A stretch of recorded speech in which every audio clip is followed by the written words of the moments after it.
नमस्कार, मैं लीजा अत्री, स्वागत है आपका समाचार वाणी में।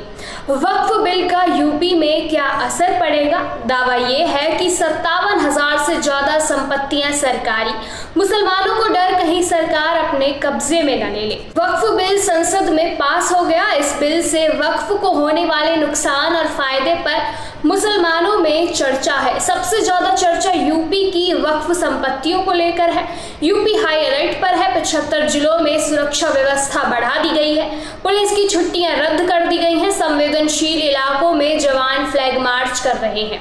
अब सवाल ये सामने आता है कि यूपी में वक्फ बोर्ड की कितनी संपत्तियां हैं। इसको लेकर अलग अलग दावे किए जा रहे हैं। वक्फ बोर्ड का रिकॉर्ड कुछ कहता है और यूपी सरकार की रिपोर्ट कुछ और कहती है।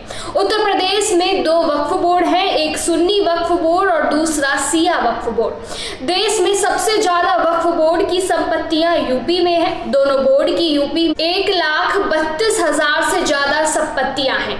सुन्नी बोर्ड के पास 1,24,000 और सिया बोर्ड के पास 8,000 संपत्तियां दर्ज हैं। बिल आने से पहले AIMIM नेता असदुद्दीन ओवैसी ने कहा था कि यूपी में 1 लाख संपत्तियों के कागज ही नहीं है। वक्फ काउंसिल के मुताबिक संपत्तियों के रिकॉर्ड में हेराफेरी की गई है। वहीं यूपी सरकार ने पिछले साल वक्फ संपत्तियों की जांच कराई थी। इसके अनुसार यूपी में 2.25 लाख संपत्तियां रिकॉर्ड में हैं। सुन्नी वक्फ बोर्ड के पास 2 लाख और सिया वक्फ बोर्ड के पास 15,000 संपत्तियां हैं।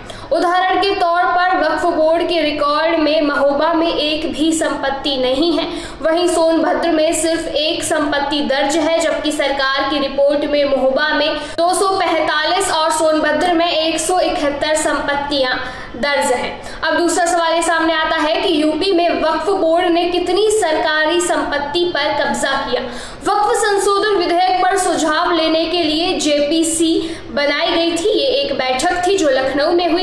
बैठक में यूपी सरकार की जांच की रिपोर्ट साझा की गई थी। इसमें बताया गया कि यूपी में सुन्नी और सिया वक्फ बोर्ड की सरकारी जमीनों पर भी कब्जे हैं। 40 जिले ऐसे हैं जिनकी सैकड़ों संपत्तियां सिया और सुन्नी बोर्ड के रिकॉर्ड में दर्ज हैं, लेकिन नामांतरण तहसील में नहीं किया गया है।